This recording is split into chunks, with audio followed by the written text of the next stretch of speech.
Hero Nagarjuna N convention hall ఉంది కదా, దాన్ని 1 or 2 days లో నోటీసులు ఇచ్చి కూల్ చేశారు కదా, దాన్ని ఏమంటారు మరి? ఎప్పుడు కూల్చారు అది? హైడ్రా అనే వ్యవస్థ తీసుకొచ్చిన వెంటనే ఫస్ట్ Starting. పని ఏంటంటే Starting. కనుక ఎన్ను కన్ఫర్మ్ కొట్టేశారు. కొట్టేశారు. అవును. Right Right. జనాలు అందరూ ఏమన్నారు?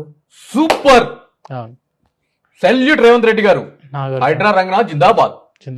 తీసుకురండి రా ఒక 50 లీటర్ల పాలు వేసేద్దాం రంగనాథ్ అని చెప్పని అన్నారు. అవును. ఇదేంటో తెలుసా? Marketing strategy. ఓకే. తర్వాత ఇంకో నేనంటే భయం ఉండాలి అని అంటే గనక ఫస్ట్ నేను అటువంటిది ఏదో పని చేయాలి.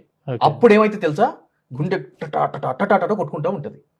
మా నాగార్జునే వదిలిపెట్టలేదు నన్ను ఊరుకుంటారా అని చెప్పని, అది భూతంలాగా చూపించి మనం మిగిలిన వాళ్ళ దగ్గర డబ్బులు వసూలు చేయాలి.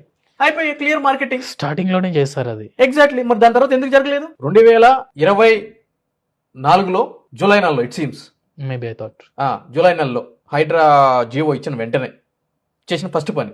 దాని తర్వాత చూపియండి నాకు. తర్వాత పెద్దవాళ్ళు ఎవరి కూల్ చేయలేరు, చాలా మంది సోషల్ మీడియాలో కూడా పెట్టారు, ఆ ఎమ్మెల్యే చేయండి, ఈ ఎమ్మెల్యే చేయండి అని. అంటే నేను చూసాను ఒకసారి చందానగర్ దగ్గర ఒకసారి జరిగింది, తర్వాత రీసెంట్లీ ఇక్కడ మొత్తం అన్ని దగ్గర ఎక్కడ కూల్చారో అవన్నీ కూడా పేదలయ్యి పాపం ఏ రోజుకి ఆ రోజు బయటికి వెళ్ళి కూలి చేసుకుంటే తప్ప harder. బ్రతుకులు గడవవు అనేటువంటి వ్యక్తులే చేశారు తప్ప.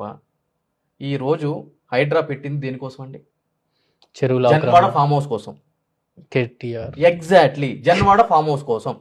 ఏదండి కూల్చారా జన్వాడ ఫామ్ దాని హౌస్? మీద ఎందుకు యాక్షన్ తీసుకోవట్లేదు సార్? తీసుకోరండి, అందరూ ఒకటే కదా. బయట టీవీ ముందు తిట్టుకుందాం మన ఇద్దరం, Okay. తర్వాత పోయి మనం మంచిగా కాఫీ తాగుదాం, జ్యూస్ తాగుదాం. అండర్స్టాండింగ్ ఉండాలి చూడు బ్రదర్, ఓకే. అండర్స్టాండింగ్ చాలా ఇంపార్టెంట్. ఏ చేసినా అండర్స్టాండ్. నువ్వు ఏదైనా చెయ్యి, నువ్వు ఎంత చేసినావు?